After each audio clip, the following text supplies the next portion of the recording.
Respeitem as pessoas, da indiferença que elas são. Nem todo mundo está aí para agradar e a gente tenta fazer o que a gente quer, mas a gente faz o possível. Eu comecei a minha transição há cerca de 7 anos atrás. Eu perdi 14 amigos por suicídio. Pessoas trans que não suportaram o que a sociedade faz com a gente. Eu já tive de ouvir do meu pai que ele preferia ter um filho bandido, assassino, alcoólatra, traficante, estuprador do que ter um filho homossexual.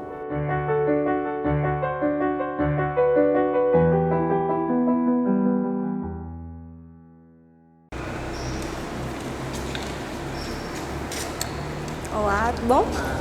Só colocar aqui, por favor. Tá.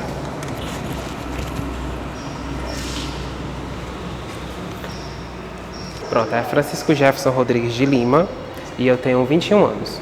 Assim, desde criança eu já sabia, né? A família também já sabia, mas ninguém queria aceitar, né? Aceitar. Aí a minha mãe sempre tentou esconder, né? Eu disse, desde pequeno sempre eu tinha vontade de deixar, tipo assim, o cabelo grande. Ela nunca deixava. Pegava a roupa dela escondida, vestia, os saltos dela, era tudo. Eu com a minha irmã, menina, era uma comédia. 2015, aí eu resolvi me assumir pra ela. Aí mãe, né, mulher, você já viu, né? Aí chorou, tudo mais, não sei o quê. Aí, mas do meio pro fim ela aceitou.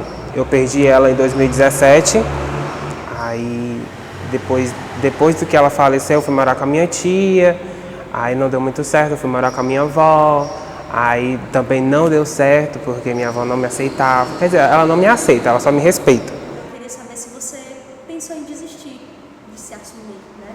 Sim, desisti já. Desisti muitas vezes. Por que você pensou em desistir? Porque eu tive medo. Medo de quê? Medo da sociedade, das pessoas, porque aí como a minha mãe era muito íntima comigo e tudo mais, aí eu tinha medo de dar esse desgosto a ela, né, a da minha família. Aí o que mais eu tive foi medo mesmo, como todo também, porque assim, o medo que eu tinha de casa, né, mas o maior medo era o de fora, dos falatórios, quando a gente passava, soltar piadinha, né? Tipo assim, de apanhar na escola, eu tinha muito medo também. No trabalho às vezes é muito difícil. Eu trabalhei muito em restaurante.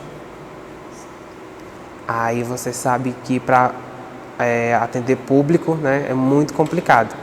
Aí uma gay, minha filha, atendendo o público é um prato feito, né? Preconceito. Aí era muito difícil. Assim, eu nunca tive problema com nenhum patrões. Os patrões sempre gostavam muito de mim. Mas eu não tive nenhum problema com eles, mas não era com ele, era com as pessoas, né? Sempre solta piadinha, ai, viado, vem aqui, ai, não sei o quê. Pra mim, isso é um desrespeito, eu acho que não precisava estar, né, dizendo, ai, viado, vem cá, anota aqui, não sei o quê. Aí tem que você falar com os olhadas. Qual é o seu maior sonho? O meu sonho... Eita, mulher, agora você me pegou, viu? Um sonho não é só meu, né? De todos da comunidade, porque terem um respeito, né? Porque indiferente da relação, indiferente da pessoa, eu acho que todos nós merecemos respeito. Qual é a mensagem que você quer deixar? A mensagem é que vocês respeitem as pessoas, da indiferença que elas são. Nem todo mundo está aí para agradar e a gente tenta fazer o que a gente quer, mas a gente faz o possível. É isso. Olá. Pode só colocar por baixo da blusa?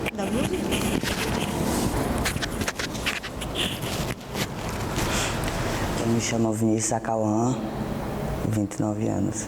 Trabalha? Trabalho numa empresa de calçados. Sou uma criança adotada. Eu fui abandonado com um dia de nascido E minha mãe me adotou e a história já começa daí, eu sempre fui diferente em tudo. Então, desde pequeno, eu era uma menina muito masculina, que gostava de brincadeiras de meninos, gostava de brincar com meninos e nada do feminino me atraía. Então era sempre uma luta para usar um vestido, para usar uma calcinha de babado, qualquer coisa do tipo.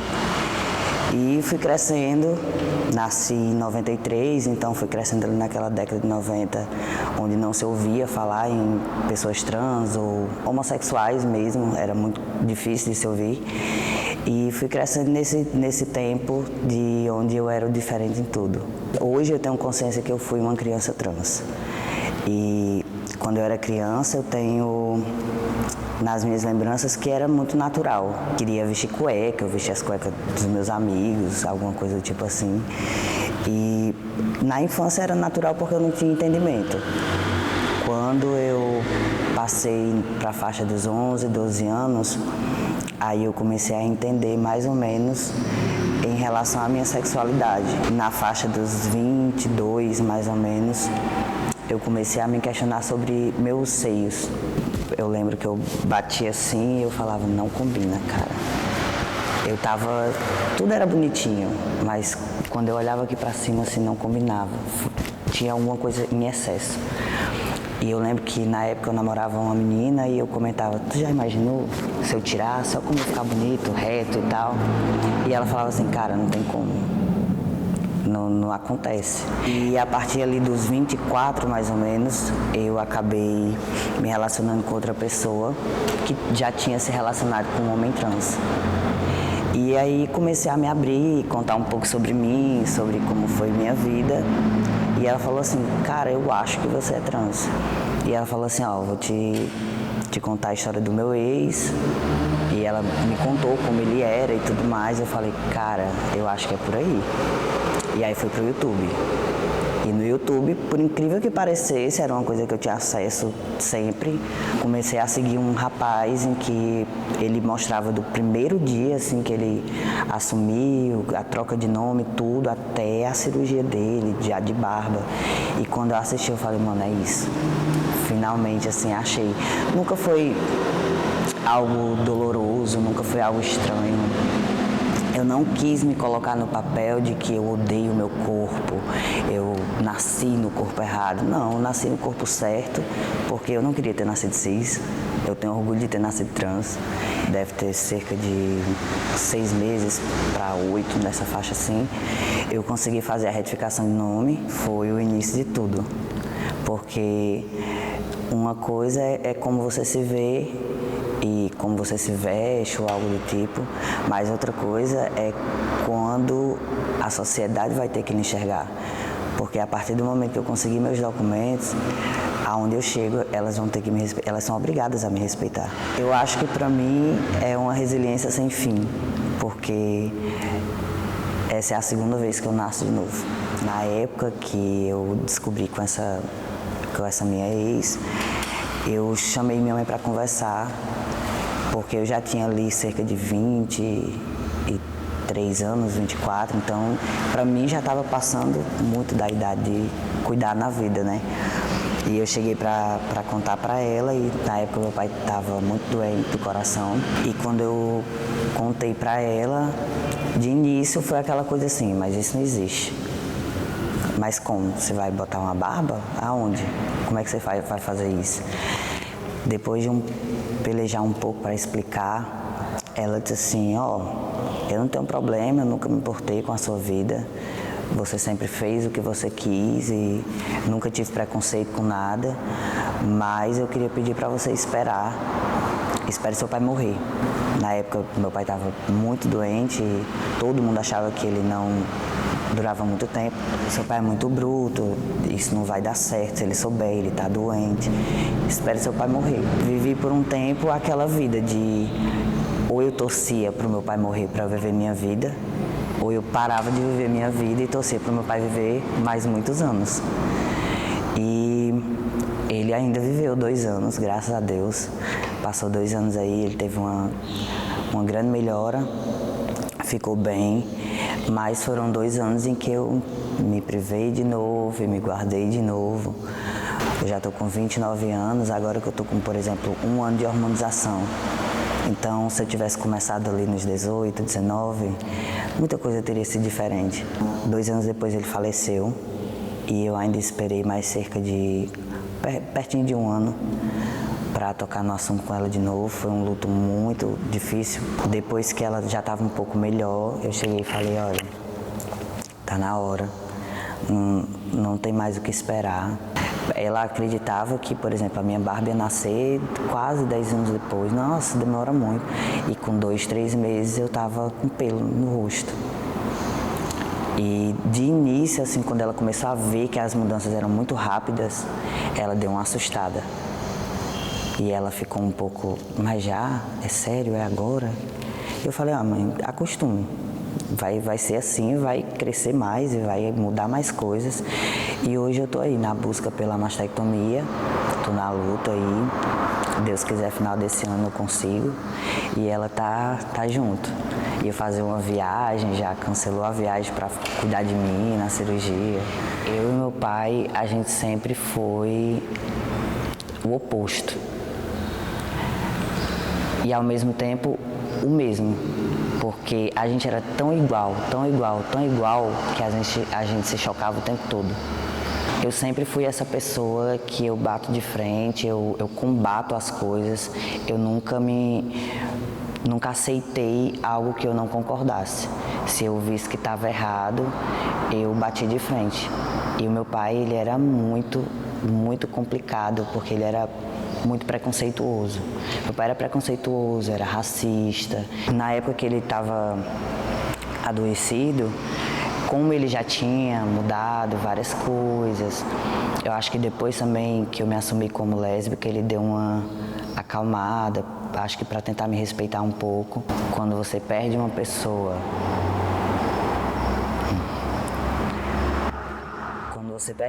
que é muito importante para você, e que você não sabia o quão importante ela era, é muito doloroso. Como foi para você perder? Olha, eu nunca tinha visto uma pessoa morrer. E eu também não esperei que seria meu pai. Meu pai sempre foi a pessoa mais forte que eu já conheci na minha vida. Ver aquela cena assim, carregar até hoje é muito difícil. E carregar a culpa de não ter sido mais presente, não ter dado mais risada. Ele era extremamente engraçado. Hoje eu sinto falta só de uma risada, de ouvir ele cantando as músicas dele. É difícil.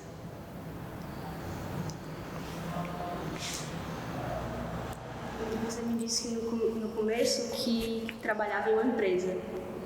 Como que é essa empresa? O nome social aqui é muito mais simples. E aí eu fui pedir o nome social no crachá, só que o uso do nome social, ele não te dá direitos. Então, por exemplo, por mais que o meu crachá tivesse escrito Vinícius, eu não podia usar o banheiro masculino. E era totalmente desconfortável para mim, e eu acredito que para a maioria das minhas colegas, que eu usasse o banheiro feminino. Então eu passei 8 meses sem usar o banheiro da empresa. Entrava às 7 da manhã, saía às 5 da tarde. Às vezes eu saía às 5 horas, eu não podia passar no buraco. Então, assim, eu ia desviando os caminhos, porque se eu passasse, eu saía com a bexiga tão cheia, mas tão cheia, que se eu passasse em qualquer lugar, era ali mesmo. Então, passei 8 meses assim. No final dos 8 meses foi mais fácil, porque eu acho que o meu corpo se acostumou a não fazer necessidades naquele horário. E até que eu retifiquei o nome, e aí sim eu tive o direito de usar o banheiro masculino. Porém, devido a esses 8 meses, é muito difícil que eu use o banheiro masculino. Como que você se sentiu de não podendo entrar no banheiro? Bom, enfim. Olha, eu achei uma coisa até engraçada de início, porque eu falava assim, mas se o nome social é respeitado, como que a identidade não vai ser respeitada? Se tem no meu crachá um nome masculino, como que eu não tenho acesso ao banheiro masculino? Eu falava assim, cara, é no mínimo sem noção. E a ignorância, eu tento levar dessa forma. Eu levo como uma palhaçada. Assim, é algo engraçado que as pessoas não parem para pensar. Porque se você aceita o nome feminino, é óbvio que você vai liberar o banheiro feminino. É uma lógica, é uma ligação. Se eu aceito o seu nome, eu estou aceitando a sua identidade. Se eu aceito a sua identidade, eu aceito o banheiro ao qual você vai. Sobre a minha vida, era tudo isso. Foi tudo que eu vivi, é quem eu sou, é só quem eu sei ser. Desde que eu comecei a minha transição, há cerca de 7 anos atrás, eu perdi 14 amigos pro suicídio. Pessoas trans que não suportaram o que a sociedade faz com a gente. Então, se eu puder deixar um recado, é que tome cuidado com o que você fala. Tenha um pouco de empatia, se coloque no lugar do outro e pense se aquilo também não te afetaria se você estivesse no lugar daquela pessoa. Como eu já disse, eu não teria como ser outra pessoa a não ser quem eu sou. E todos eles é do mesmo jeito. A gente é igual, a gente não teria como ser de outro jeito se não fosse assim. Cuidem dos seus amigos. Se não tiver algo bom para falar, só não fale nada.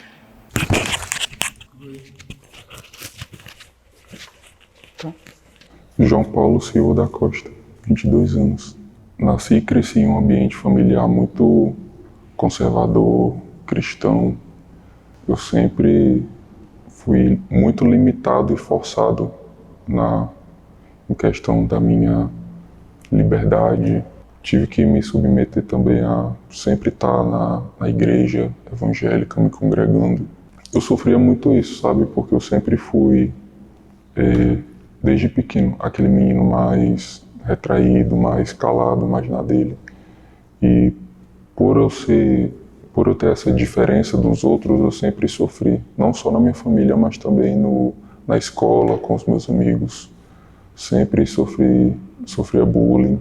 No esporte também, quando eu era pequeno, eu gostava muito de jogar futebol, de jogar handebol, de jogar futsal.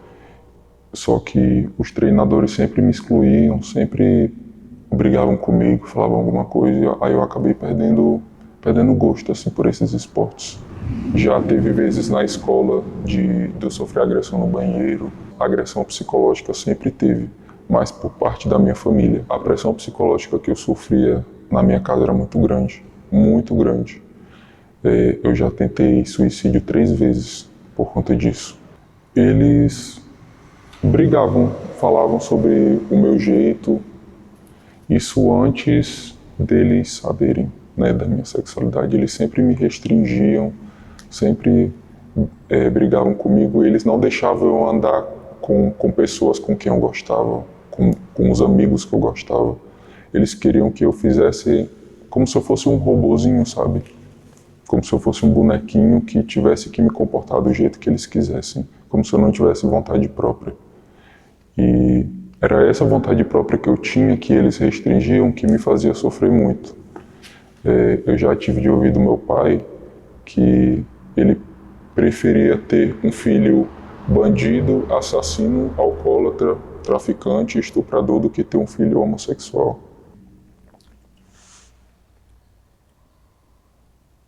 A minha válvula de escape era alguns poucos amigos que eu tinha, que quando eu ficava com eles, aí eu podia respirar e poder me aliviar, sabe? Poder ser eu mesmo. Eu adotei até uma filosofia que, família a gente não escolhe, mas os amigos sim. E eu tenho amigos muito bons para estar comigo. Eles sempre me ajudaram muito, sempre me deram muita força e sempre me aceitaram do jeito que eu sou. É tanta pressão colocada na gente, sabe, que a gente fica pensando se realmente a gente está fazendo certo, se a gente está vivendo direito, se tem como mudar isso, sabe? Uma coisa que me incomodava muito era ouvir dos meus pais sobre escolhas, como se a homossexualidade fosse uma escolha, sabe?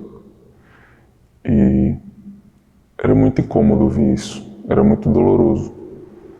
Como se fosse uma coisa que você pudesse simplesmente acordar em um dia e dizer que não quer mais ser. E, sinceramente falando, eu acho que o tanto que eu já sofri, se eu pudesse realmente escolher, eu não seria homossexual, porque é muito doloroso. De verdade, a gente sofre muito, muito mesmo. Principalmente quem tem uma família difícil como a minha. Eu não consigo descrever todas as coisas, sabe, que eu já passei na minha casa com minha família. Eu sempre fui bom para os meus pais, sabe? Nunca fui um filho responsável, nunca fui um filho que ia mal na escola, que tinha amizades ruins. Sempre fui um filho bom. Eu nunca dei desgosto para os meus pais, sabe? Sempre fui estudioso, entrei na faculdade, que depois eu acabei saindo também por vários motivos, e a pressão que eu sofri dos meus pais também foi um desses motivos que me fez sair da faculdade. Quando foi à noite, quando a ceia já tinha acabado e todo mundo estava dormindo, eu estava falando com meu namorado pelo telefone. E a conversa, eu chamando ele de amor, falando que te amo, falando o nome dele. E quando eu olho para o lado, eu vejo meu pai atrás de uma coluna. Ele estava escutando tudo. E foi um momento muito forte para mim, sabe? Meu pai estava chorando, como se eu tivesse feito algo absurdo. Aí ele começou a falar várias coisas para mim, coisas como você pode fazer isso comigo? Eu não acredito. E eu ainda tentei negar, né, para ver se eu melhorava as coisas. Tentei dizer que não era isso que ele estava pensando, mas não consegui. Já tinha ido e ele já tinha descoberto. Aí ele estava muito eufórico, ele tentou vir para cima de mim, né, tentou me agarrar. Aí eu acabei entrando no quarto da minha prima e me tranquei lá. Ele tinha chamado a minha mãe, todos os familiares da casa acordaram e eu fiquei lá trancado no quarto enquanto tinha uma confusão enorme atrás da porta, sabe? Eles gritando, brigando, xingando muito, tentando abrir a porta, batendo na porta. E eu tava com muito medo naquele dia, medo do que viria depois, de como seria, se eu seria colocado para fora de casa. Tanto que depois disso, essa confusão rolou a noite inteira. Foi até amanhecer o dia. E depois disso, eu saí e fui para casa da minha prima, que era perto da casa da minha avó, e fiquei lá 3 dias. A situação toda foi muito ruim, só que eu penso que poderia ter sido bem pior. Eu não consigo nem imaginar como seria se fosse só eu e meus pais em casa. Hoje eles meio que fingem que não sabem, sabe? Eles ficam lá no canto deles, eu fico no meu, mas eu sempre fico ouvindo comentários, sempre fico ouvindo piadinhas. Eu não sinto paz na minha casa, sabe? Eu não sinto liberdade. Eu não me sinto eu não me sinto à vontade. Porque eles estão sempre lá, me julgando, me criticando, soltando piadinha pra mim. Como que você vê o termo se assumir? Eu acho um termo que desnecessário. Porque, pra mim, uma pessoa não deveria se assumir pra ninguém, sabe? A nossa sexualidade cabe só a gente. E, por exemplo, as pessoas heterossexuais não saem por aí assumindo a sua sexualidade, sabe? Elas só simplesmente estão lá vivendo a vida delas. E com nós, né, pessoas LGBTs, também era para ser assim, sabe? Qual é o seu maior sonho em relação a esse assunto? Eu queria muito poder viver bem com os meus pais, sabe? Apesar de tudo que eles fizeram comigo, eu ainda amo muito eles. E eu queria poder compartilhar a minha vida com eles, sabe? momentos bons, momentos ruins. Só que eu vejo que é impossível. Você tem medo da sociedade? Demais. Demais. Eu tenho medo de estar na rua e... Não sei, qualquer coisa pode acontecer comigo, sabe? O meu ex-namorado, a gente nunca teve uma demonstração de afeto em público. Eu queria poder abraçar ele, andar de mão dada com ele, beijar ele, sabe? E não podia, porque as pessoas ao redor olhavam, só da gente estar um do lado do outro, as pessoas já olhavam feio. Já teve vezes da gente não ser aceito em lugares. Primeiramente foi um momento constrangedor, né? Porque tinham várias pessoas. Quando a gente olhava em volta, todas as pessoas olhavam com um rosto de normalidade, sabe? Como se não fosse nada. Tipo, ninguém sentia compaixão da gente, da situação que a gente estava passando. A minha irmã, ela foi a pessoa que mais me aceitou, sabe? Ter alguém da minha família que estava lá junto comigo, que eu pudesse contar, sabe?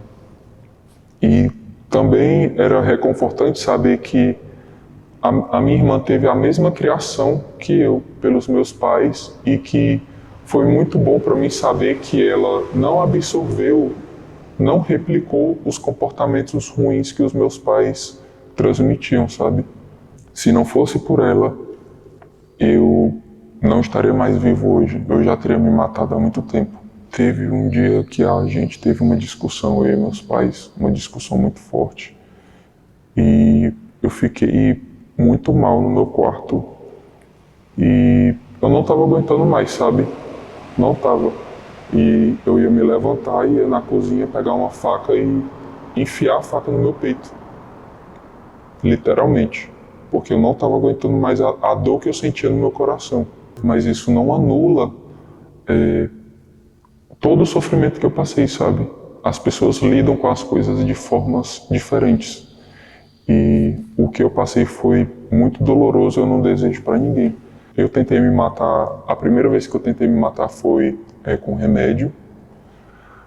Aí a segunda vez eu tentei cortar os pulsos. E a terceira vez foi com a faca no peito, só que quando eu fui enfiar a faca eu não tive coragem. Se você quiser, ou se você puder, deixar uma mensagem para as pessoas que vão assistir esse documentário. Para quem é da comunidade assim como eu, o que eu tenho para dizer é: seja forte. Irmão, irmã, primo, amigo, ajude as pessoas, sabe? Porque assim como vocês fazem famílias, a gente também faz famílias. E a gente faz parte da sociedade assim como vocês. E a gente só quer ter o nosso espaço, a gente só quer viver a nossa vida. Viver e ser feliz, sem prejudicar a vida de ninguém e sem prejudicar a felicidade de ninguém. Que me impede de sorrir é tudo que eu já perdi. Eu fechei os olhos e pedi para quando abrir a dor não estar aqui. Mas sei que não é fácil assim, mas vou aprender no fim. Minhas mãos se unem para que tirem do meu peito o que é de ruim. E vou dizendo tudo vai ficar bem, e as minhas lágrimas vão secar. Tudo vai ficar bem, e essas feridas vão se curar. Eu sei que tudo vai ficar bem.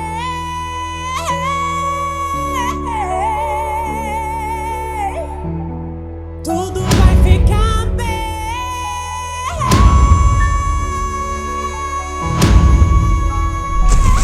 Que me impede de sorrir é tudo que eu já perdi. Eu fechei os olhos e pedi para quando abrir a dor não estar aqui. Mas sei que não é fácil assim, e vou dizendo tudo vai ficar bem, e as minhas lágrimas vão secar. Tudo vai ficar bem, e essas feridas vão se curar. Eu sei que tudo vai ficar bem.